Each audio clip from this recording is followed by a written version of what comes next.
Welcome back to Full Circle Florida. Let's bring the panel back in. Janelle Irwin-Taylor from Southeast Politics and Dr. Susan McManus. All right, before we get to final thoughts, I did want to ask you guys about Laura Trump. She stepped down this week as co-chair of the RNC, fueling speculation that Governor DeSantis will appoint her to fulfill Marco Rubio's Senate seat. Is she our next senator in Florida? What do you think?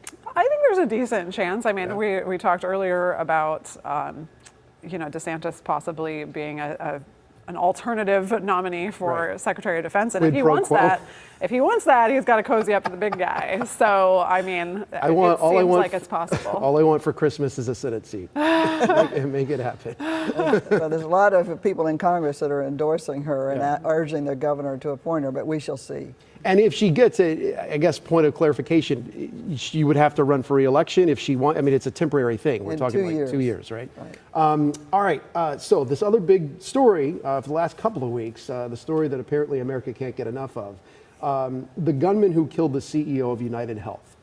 Disturbing on so many levels. But are you surprised by the reaction this is getting and the fact that a lot of people appear to be rooting for the assassin? And I hate to characterize it that way, but at least the reaction on social media tends to be that way. What do you think that reveals about the country, the mood of the country, at least among the folks that are reacting to it that way? There's a lot of hate in this country at the moment, and a lot of it stems from the fact that somebody is doing something or not doing something that greatly affects a person's family or whatever.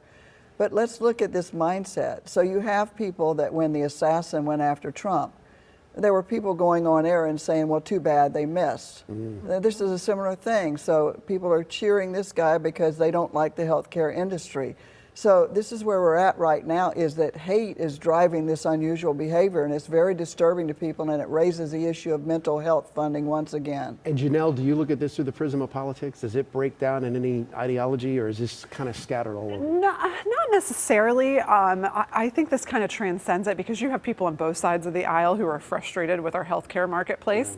But what I find fascinating is that this isn't just a question of healthcare. I think this is a referendum. The frustration that we're seeing on kind of rampant capitalism in general, the concept of greed, that these CEOs are raking in millions and millions and millions of dollars, living lavish lifestyles, while the people who are being denied coverage are suffering. And that tension has been in this country for a long time. I don't know that it's hate so much as frustration. Oh, it's totally hate, but it stems from the fact, as you said, that they're hating big corporate America, who they feel is not addressing the problems and needs of the country. Absolutely. All right, I hate to do this to you. I got 10 seconds or so. Final thoughts on this week? What are you left with, or what are you looking forward to? Looking forward next week to what new pardons is the president going to do, and what are we going to say more about the topic of the shooter. Okay. My daughter's 18th birthday. Oh, congratulations. All right, that's a big milestone. All right, thank you guys for being here. Appreciate it, and thank you for watching us here on Full Circle Florida. We hope you'll join us again next week. Make sure to add our free 24/7 streaming news channel, ABC Action News Plus. And happy birthday, you don't have to say her name, but happy birthday to Lily. Lily, all right. Happy birthday, guys. See you later. Come on back next week.